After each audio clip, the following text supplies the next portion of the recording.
Content warning. On this podcast, we discuss sensitive issues, including but not limited to swearing, tasteless jokes, situations of a sexual nature, and drug use. This podcast is not intended for children.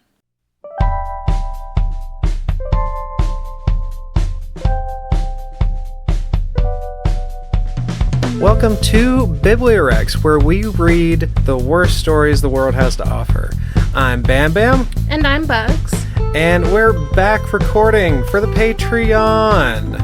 Yes, we are doing our Bad Book, Bad Movie, and we are doing Seven Brides for Seven Brothers. Yay. The 1950s musical. It is based off of a book called The Sobbin Women by Vincent Bene't. And the story was written in the 1930s, and it's set in the 1860s or so.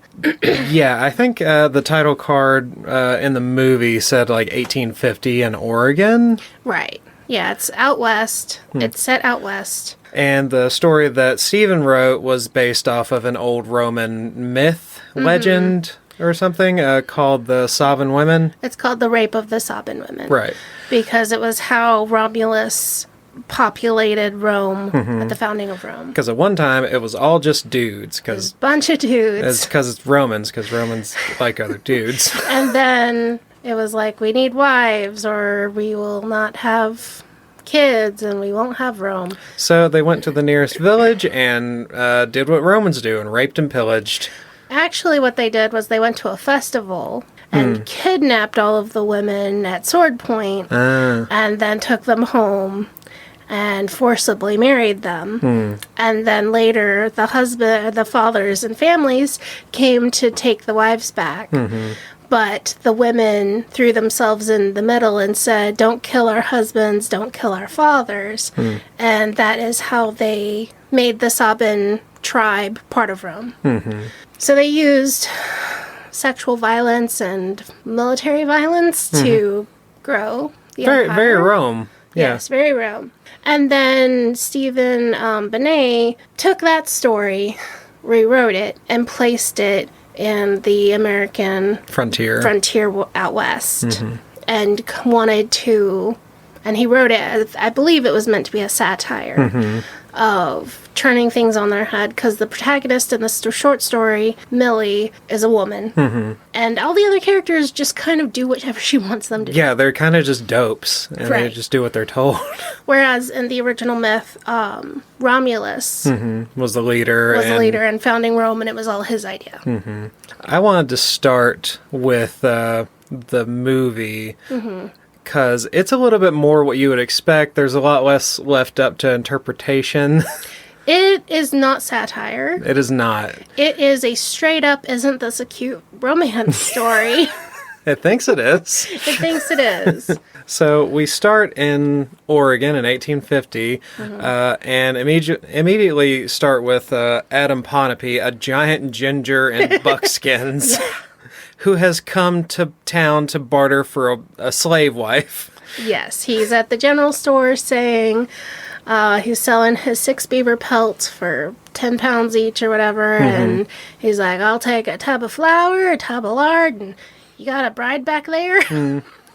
And the lady that's there is just like, how dare you trade a woman like an object? And he says, that's not what he says, that's not what I'm doing, but he never explains what he does mean. Right. He actually does go around town looking at girls, trying to decide who he wants. Yeah, no, there's an entire jaunty tune of him just going around judging women. So he doesn't want to pick the married women because that's another man's property. He actually respects that. Yeah, he actually looks at a mannequin and thinks it's a lady for a minute. That's kind of funny. Which I feel is kind of funny, because he literally just treats women like objects. And an object will do, almost. Well, it won't clean the house for him. Right. He then asks a rando to marry, but she is saved by her friend that is nearby that sees this and clearly sees that she's very uncomfortable with this large singing man trying to marry his friend, and he's just like, nope, I gotta duck in. That's my interpretation. Skinny shames a lady, and then he height shames another woman. Yeah, they're all not the right size, not the right shape. Yeah. And it's all for the prize that is him, this giant... Mountain man. Yeah, this giant, crazy ginger mountain man. So he does find a girl who is the right height, weight, strong enough to work, can cook for several men. All of the traits that one would want in a slave, wife. Mm-hmm. Yeah, she's the cook for, like, this little tavern. Mm-hmm. And, he goes in and tries to get a meal, and he, like, asks for ketchup, and I was like, do they have ketchup in 1850? And I looked it up, and, yeah, they actually did. It was invented in 1812. Yeah, by someone named James... Were you this bored with the James movie? Meese. Sorry, what? You were this bored with the movie, you started looking up No, ketchup. I was just really confused, because I feel like ketchup wasn't a thing until, like, mid-1900s in my thoughts. Well, she says, my cooking stands on its own. Mm-hmm. Meaning it didn't need ketchup or salt and pepper. Mm-hmm. And then he eats it, and it's good. So he's like, aha, she's a good cook. Yeah. Good enough for me. Mm-hmm. So he proposes to Millie, and bafflingly, she accepts, because I guess she just wants to get out of this town. They go to get married, and the preacher is against it, and most everybody else is against it too. And on their way to their new home, Millie makes a big deal about being married and living together, just the two of them, because Adam hasn't told anyone, or hasn't told her about his 6 other brothers. Right. That she's also going to be taken care of. Yes.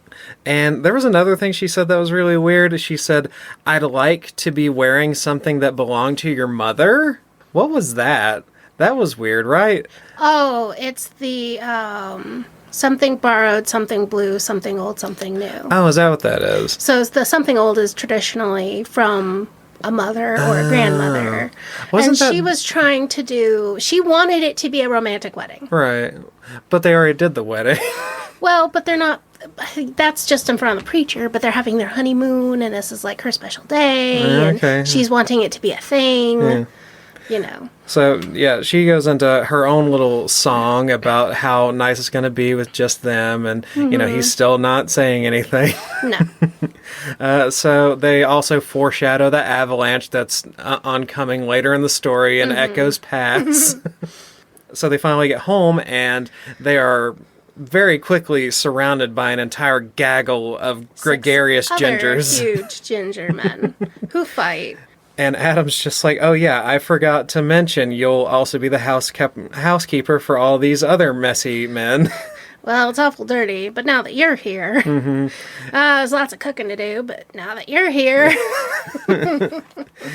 And by the end, she's just like, yeah, I get it. You can stop saying that now. So they leave her in the kitchen, you know, while they're having their multi-scene fight continuously throughout the house. Because these men are actually 35, and they're acting like they're 18.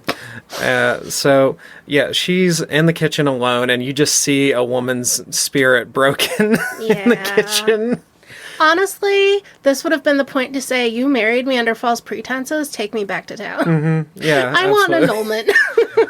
But no, she doesn't, unfortunately. She goes ahead and takes her place in the kitchen and starts cooking a meal. Starts cooking. It was upsetting. So, next scene, they go to dinner, and all the guys are, you know, just going right at the food, and she gets mad at them because they don't say grace, and they're just tearing into the food like a pack of hyenas, and she gets act like animals. Yeah.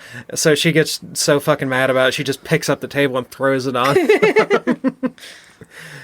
So then she goes up to her room and then affirms herself with the Bible. Because she's married and made an oath to God. Right. So she's, you know, day 2, she's already having to reaffirm herself in her marriage. So Adam comes to bed, and Millie is rightfully icing him out. He doesn't want to be embarrassed in front of his brothers, so he goes through the bedroom, out the window, and into a tree to sleep. And, you know, him and Millie are talking, and he says, if I had told you the truth, you may not have married me. No fucking duh, dude. Because you weren't wanting a life partner, you were wanting a woman to solve your problems. And she calls him out for wanting a slave, and he says, yes, but a pretty slave that I can have sex with, more or less. That's what he says. And then he makes it her fault for him being in a tree. Like, did you ever consider my feelings that I lied to you and got in this tree to sulk, Millie? Did you consider my feelings in all this? And she's like, yeah, I hadn't thought about it that way. And then she's like, come to bed. So Adam comes in and he breaks the bed as he's getting inside. And I got a weird question about that part, because the next day, whenever Millie's getting breakfast together and, the boys are talking, they're like, oh yeah, I bet Adam told her what for and all that. Do they think that when they heard the noise, do they think that they were fucking, or do they think that he was beating the shit out of her? Probably that they thought that he was beating the shit out of her. Okay, yeah, I wasn't sure where to take that one. He beats the shit out of them to make them behave, because he's the dad instead of Pa now. And that's kind of the crux of the story that they don't really deal with in the movie as much, but they had a mom and a dad and a servant woman.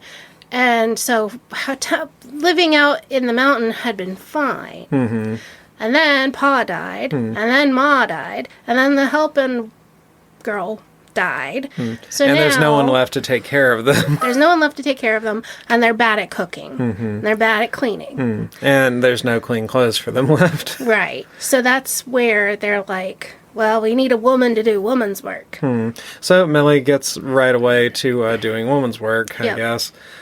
So Millie, in, I guess, the early morning, took all of their clothes to wash and, leverages it against them to make them behave for the morning. And it's really weird, the sense of propriety that these allegedly rabid woodsmen have to not want to show this lady their underwear. Well, around each other, they probably would have not cared, but it's a woman. Yeah, I just felt like it was a weird double standard, but... Well, they've seen her knock over a table. Yeah, that was a very big table. That was a big table. So, long story short, she bullies them into behaving over several scenes, kind of cementing herself as the house matriarch. Yeah. And for the vast majority of the story, Adam just kind of ignores Millie. Yep. And she just sets to training the brothers to court women. She's trying to make them civilized. And, mostly through dance, because it's a musical. Yeah. The songs are really fun, though. Yeah. They got horrible messaging, but... Yes, if you ignore the words. And the dancing is really good. And there's a scene they go to town, and one of the brothers just gets in a fight with a bunch of dudes, and then they go back home, so it doesn't really matter.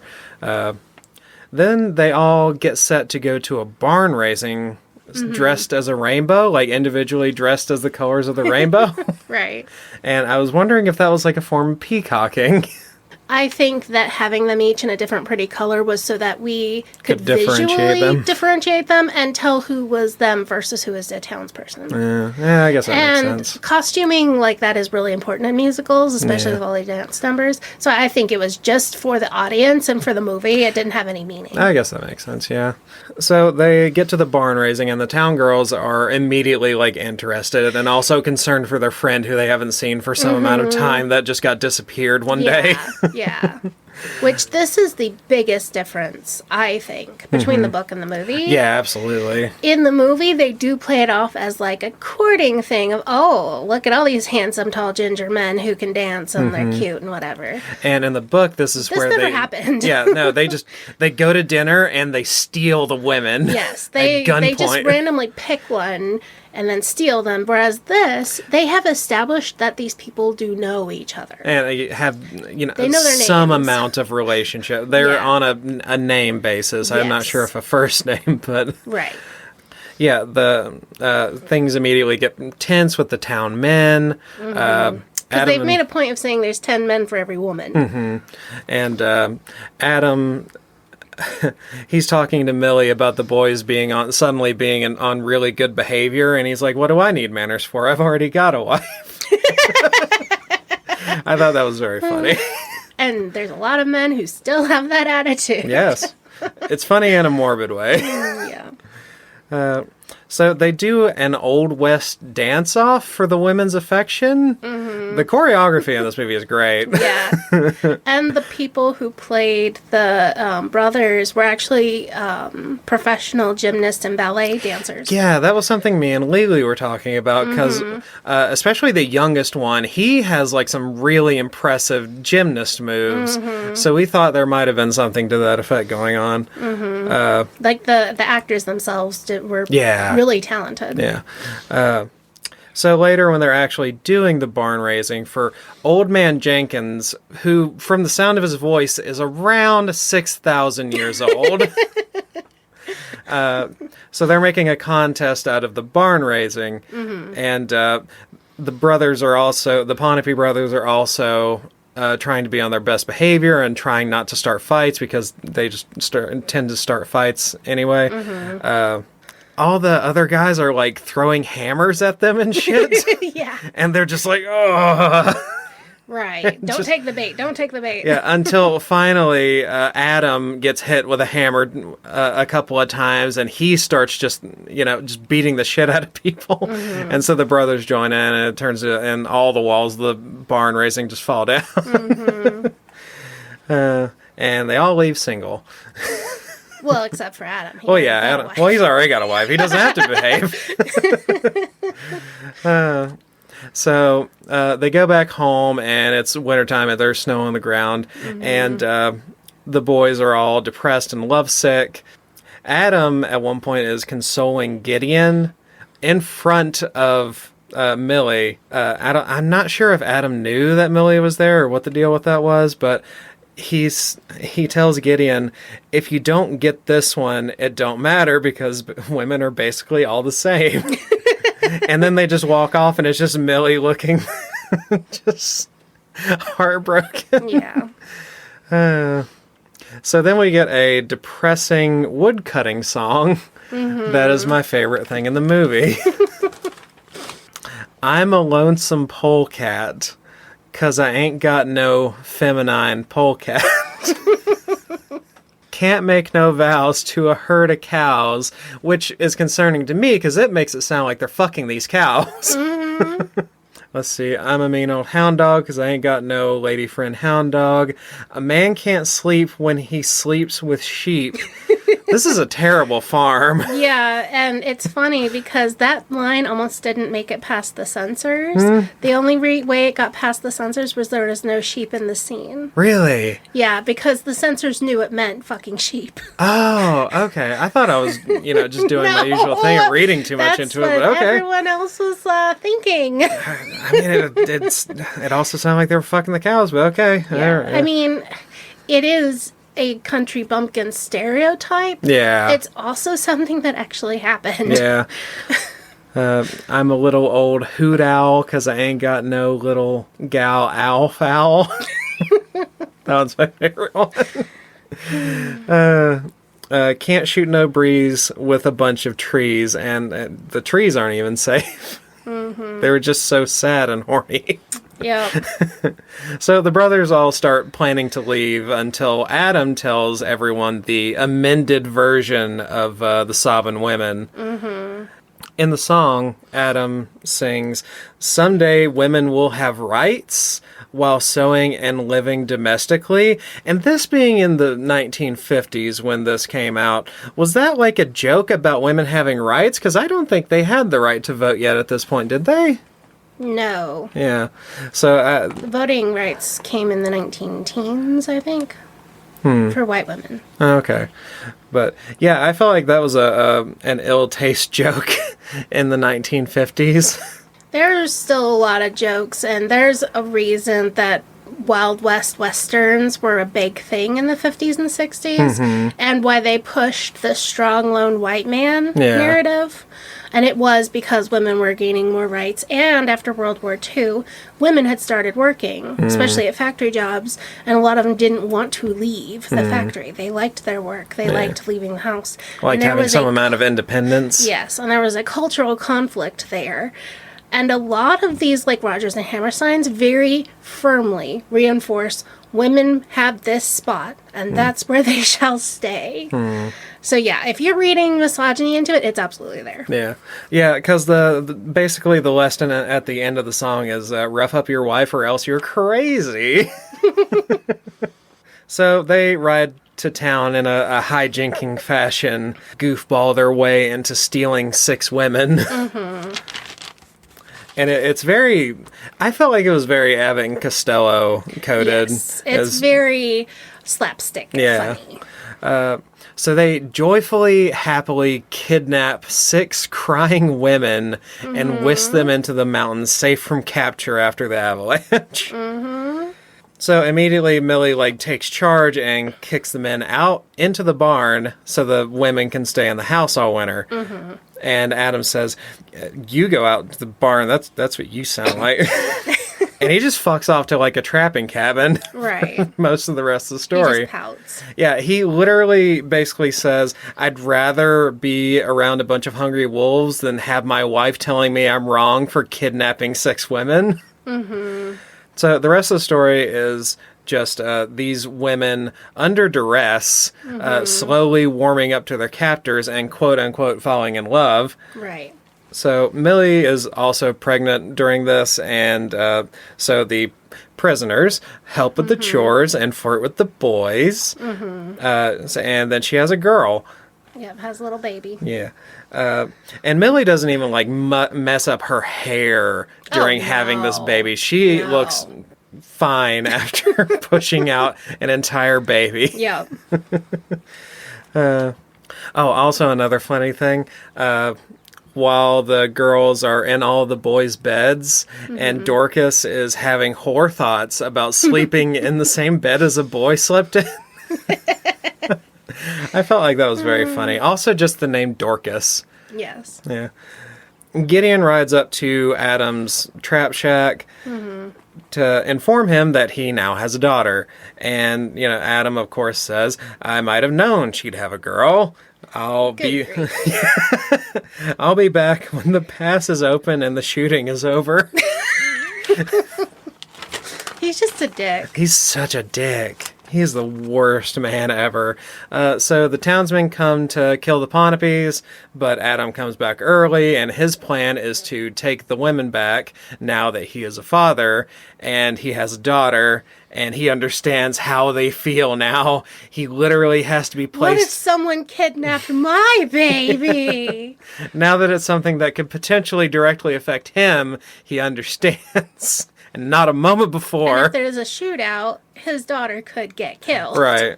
And he does make the solid choice not to name his daughter either Hagar or Hepzibah. Well, that's good. Yeah. Because his wife wants to continue the alphabetical. Yeah, the trend. Gideon was the youngest.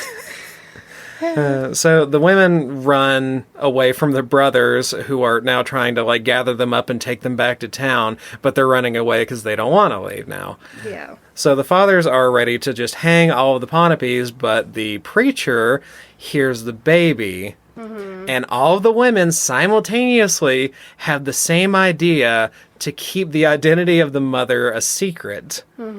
And this only works. Say it's mine. Right. But they've only been there for They've only been there over the winter. Like it's only 6 been 3 months. Yeah. And, this only works because math was only invented in 1787. Well, none of those townspeople know how long pregnancy lasts. Yeah. Well, that's what I'm saying. No one knows how math works because the only reason math spread at that point was because of the 3/5 compromise. Math only spread in America because racism. So, at this point, I'm not sure if the fathers are forcing the marriage at gunpoint out of fear that one of their daughters might have possibly had a baby after being presumably raped, or they're worried because they're going to get double stolen. But they all get married. Happy ending? Happy ending. Yeah. So that was something. It was hilarious in an ironic kind of way, and totally not the way it was intended. It's intended as an earnest, funny love story. Right. Yeah. I enjoyed it very much, ironically. Right. So now we get into the book, and it's a fairly short book. It's a short story. Yeah. How long did it take you to read it? Oh, like you said, like half an hour. Yeah, it was not long at all. I figured. Yeah, it was really short. It's interesting because the story is written like a folk tale. Reading it, it feels like just a folk story. It feels like sort of Paul Bunyan-esque. Yes, it feels like Paul Bunyan. And none of the brothers have personalities. No, they're just dumb dudes. They're just really dumb boys. Yeah.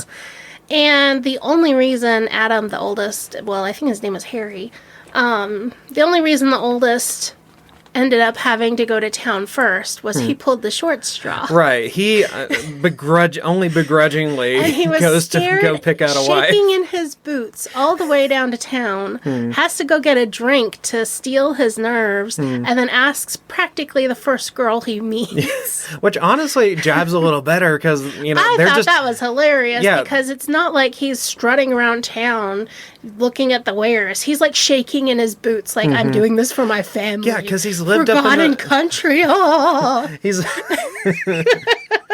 He's only ever lived up in the mountains amongst his family, so that makes perfect good sense to me. To another woman. And the girl he talks to, Millie, is actually an indentured servant. So he asks if she'll marry him, and she's like, you'll have to buy my indentured. Yeah, so she's making like a very intelligent decision to get married. She's making an intelligent decision because she's going to go from basically a slave to a free woman. Yeah. She'll be stuck with this guy. Yeah. But she's still, you know, much freer than being an indentured servant. She's working her way up in the world. This is a step up in the world. Versus Millie in the movie, that is a step down. She just had a job at a tavern. Yeah. And at least there she was presumably getting paid. She's getting paid, yeah. And had free choosing of who she wanted to marry at any point. So Millie's like, okay, sure. They go get the wedding. They go see the preacher, get married. They gather up their stuff and head up. And he doesn't tell her about the brothers. But it also doesn't feel like it was malicious in this short story. Yeah, no, he's just too dumb to actually think about it. To remember to tell her. Yeah, so this character and... She also doesn't have fantasies of a romantic life. She's very pragmatic. I am married. I will do my duty. We will have children. I will run the house. Yeah, and this is what kind of led me down to the interpretation that I came up with, which was this was like a surprisingly progressive narrative for the 1930s, but according to what you've looked into, this is satirical. It's actually a satire based on the rape of the Sobbin women, which was the founding of Rome. Yeah. And in that, Romulus was the one who conspired and created the story. In this story, Millie is the protagonist. She takes the place of Romulus, and actually, she runs the whole show. Right, yeah. She's basically like... The story revolves around her. She's like a super intelligent, mob boss. Yes! So she gets to the house, and she finds and he's like, yeah, I got lots of laundry, but now that you're here, I got lots of cooking to do, but now that you're here, this place is awful dirty, but now that I'm here. Yeah. But she Still the same broken soul standing alone in a kitchen. But she makes do, but she works herself till she's skin and bones, and she gets so skinny. Maliciously, too. The story says that she, knew what she was doing in this. And she just got skinnier and skinnier and skinnier, and he was like, you gotta stop working yourself to death, you'll die. Yeah, they're begging her to stop. Don't die. And she is the one who reads them the story of the founding of Rome. Yeah, and picking up and she's the one who makes the plan to kidnap women so she'll have help around the farm. And it's horrible. It's horrifying, and it's also but she just wants someone to help with the work, and she also has these boys so firmly in hand that she would just run the household however she wants. None of them matter except her. So in the original Romulus story, founding of Rome, they had gone to a festival, gone in, and stolen the women at gunpoint, or knife point. Sword point? Sword point. Yeah. And in the short story, they actually followed that pattern unlike the movie. They go down to a fall festival around the time of Thanksgiving, and everyone's supposed to leave their gun at the door. But instead, the Ponape brothers sneak their guns in, and then when Millie makes a signal, each brother goes and just picks up a girl. Yep, just randomly, just random. doesn't matter, just picks up a girl, throws her over his shoulder, and they march them all out, holding guns on everyone. And that's actually what happened at the festival. Romulus had a signal that he did with his cloak to show them when to do it. And then they just took off with the girls. Yeah. And so they chase scene up the hill. There's an avalanche, so they're stuck in the houses. Yeah. And at this point is where Millie continues with her Machiavellianness. Where she's just, like, so manipulative and brilliant. Yeah. She kicks all the men out and is like, you poor girls. Yeah, I like, can't plays the believe victim. She's these just like, men. I had These no men idea. Are so evil. As soon as spring opens, we will send you back home. There, you don't need to worry. None of these men will touch you. These are evil, evil men. She basically, like, She becomes, reverse like, psychologies them to where they're like, oh, but he's handsome. Yeah. She kind of puts herself in the bad guy position. It's kind of like dealing with kids. But, like, she also kicks the brothers out, and they just obey her because they just obey everything she says now. Like, they completely trust her. And we don't have any Harry going up to the mountain or anything, fucking off. And, No oldest brother being a pissy little boy or anything. He just does what she says to do. And so at the end, all the townsmen come up, and all the Ponapes are gone, and all it is just The doors Millie are on open, the porch. the windows are open, Millie's just sitting there. Yeah.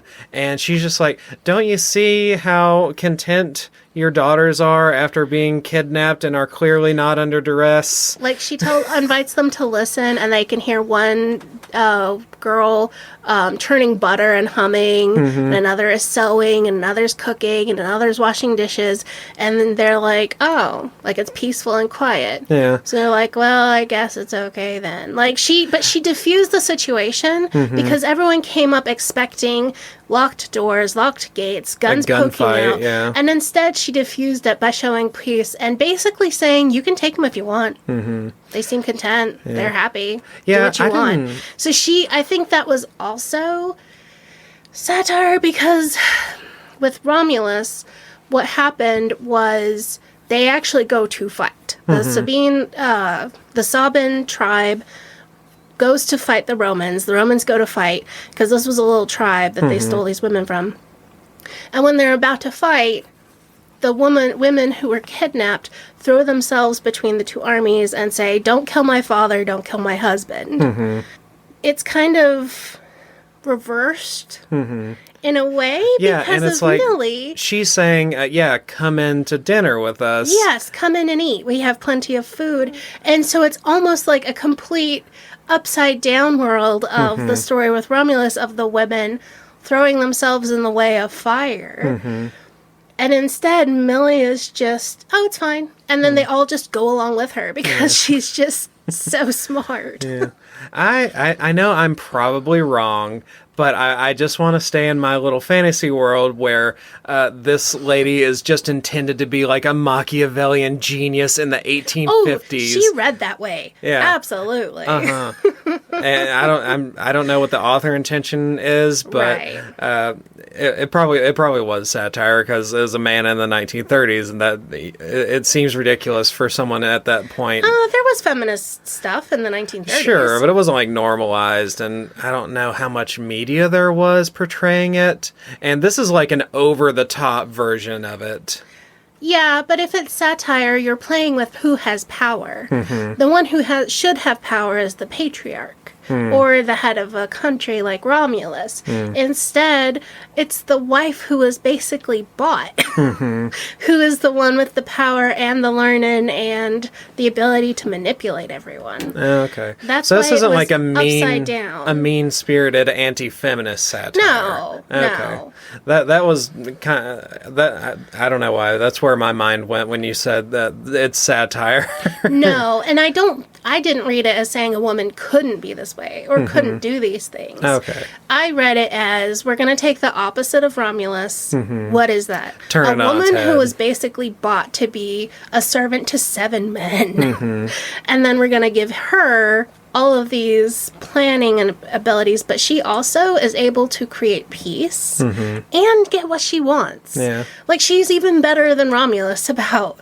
But this was also how Rome incorporated the Sobbin tribe through forced marriage. But then the women were like, we're already married, you can't do this. Yeah, you know? the women, even in the old story, the women were still kind of in the place as the peacekeepers to keep everyone from just fucking murdering each other. So, yeah. Whereas the girls were just kind of passive in this story. Everyone's passive. Except Millie. Millie. And she even knows what the townspeople will do. And she has plans to deal with all of that, too. Yeah. She might be my favorite character written from this time period.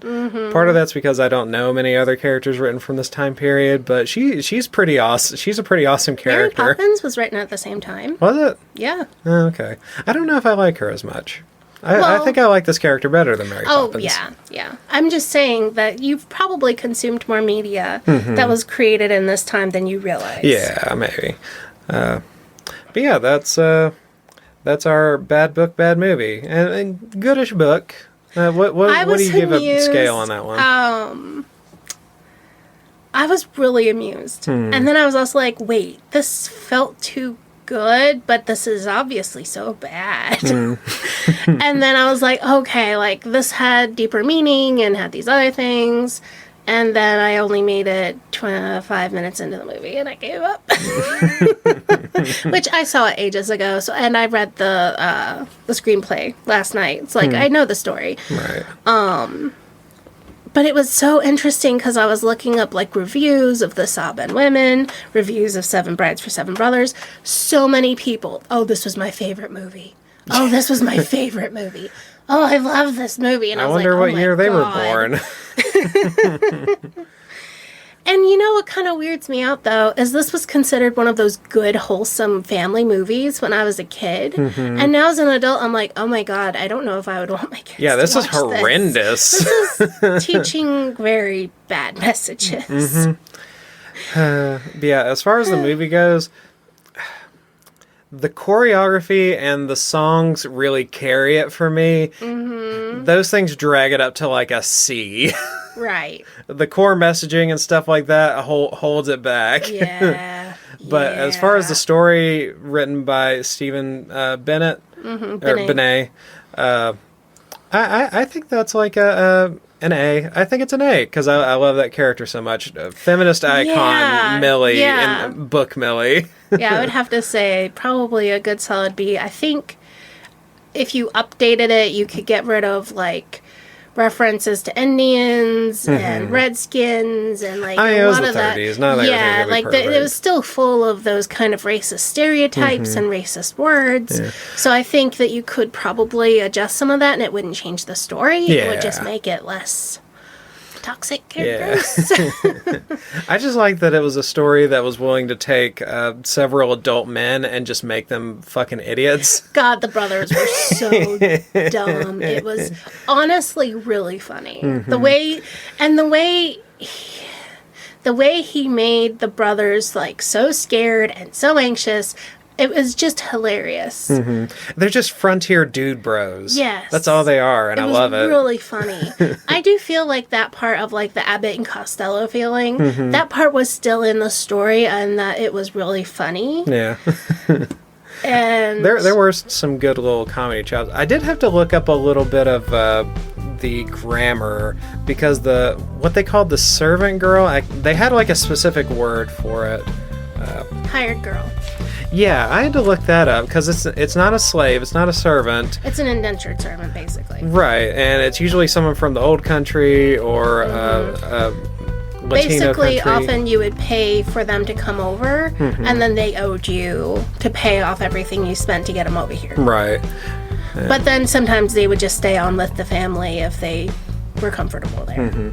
Yeah, I was very confused about that thing, because that was a new concept for me for Old West stories. So I actually had to look that one up, because I'm usually pretty well on the up and up on slave terminology from Old West novels. Yeah, hired girl is just kind of a slightly different concept than servant, or because like you can't really discharge her because of the debt owed. Yeah, but yeah, this was fun. I was pretty fun. Yeah. Ironically enjoyed the musical. And you hate musicals. That's what kills me. I do hate musicals. But this one was just funny, and it had enough stuff for me. I do like slapstick. I think my love for slapstick is overcoming my dislike of dance choreography. Yeah. I do recognize when it's good, I just don't really care for it. Right.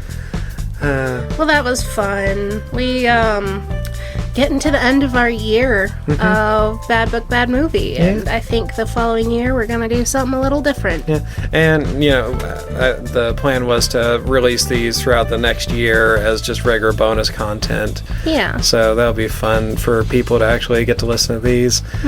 So we will catch you all next time. Thanks for listening. Bye. Bye.